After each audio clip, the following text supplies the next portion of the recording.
இயேசு கிறிஸ்துவில் பிரியமான சகோதர சகோதரிகளே, இயேசுவின் நாமத்தில் வாழ்த்துக்கள். மத்தேயு நற்செய்தி அதிகாரம் 11 இறை சொற்றொடர் 28 இயேசு சுமை சுமந்து சோர்ந்திருப்பவர்களே, எல்லோரும் என்னிடம் வாருங்கள் என்று கூறுவதை பார்க்கிறோம்.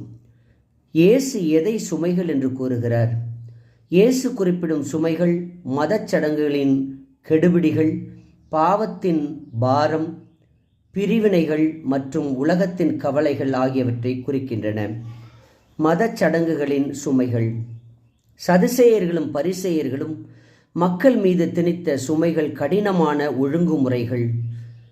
இறைவனை அடைய மனிதர்கள் உருவாக்கிய கடினமான வழிமுறைகள், சட்டங்கள், சம்பிரதாயங்கள். இரண்டாவது, பாவமும் குற்ற உணர்வும். மனிதனை வாட்டும் பாவ செயல்களும் அவற்றால் ஏற்படும் மன அழுத்தமும் ஆன்மீக ரீதியில் சோர்ந்து போக செய்யும் குற்ற உணர்வும் பாரமும். மூன்றாவது, உலக கவலைகள். அன்றாட தேவைகளுக்காகவும் எதிர்காலத்திற்காகவும் மனிதர்கள் படும் கவலைகள். வாழ்க்கையில் துன்பங்கள் துயரங்களும் தரும் மன உளைச்சல்கள். இவைகளைத்தான் இயேசு சுமைகள் என்று கூறுகின்றார்.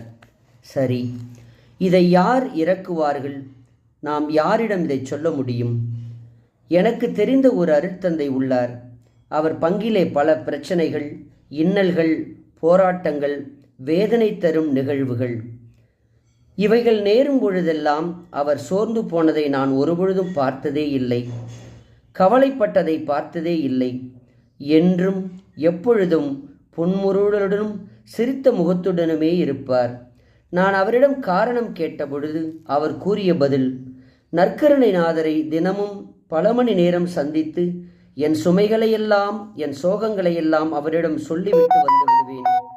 அவர் என்னை வழி நடத்துவார் என்று கூறுவார்.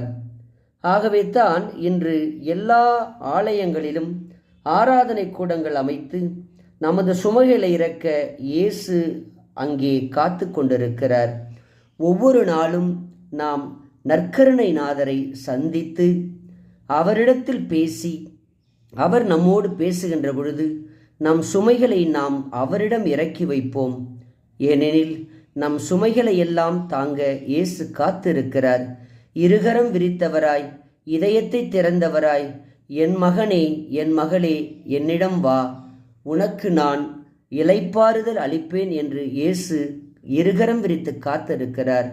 நாம் ஒவ்வொரு நாளும் நற்கருணை நாதரை சந்திக்கின்ற பொழுது நம் சுமைகள் எளிதாகும், இளைப்பாற்றி கிடைக்கும். ஆமேன்.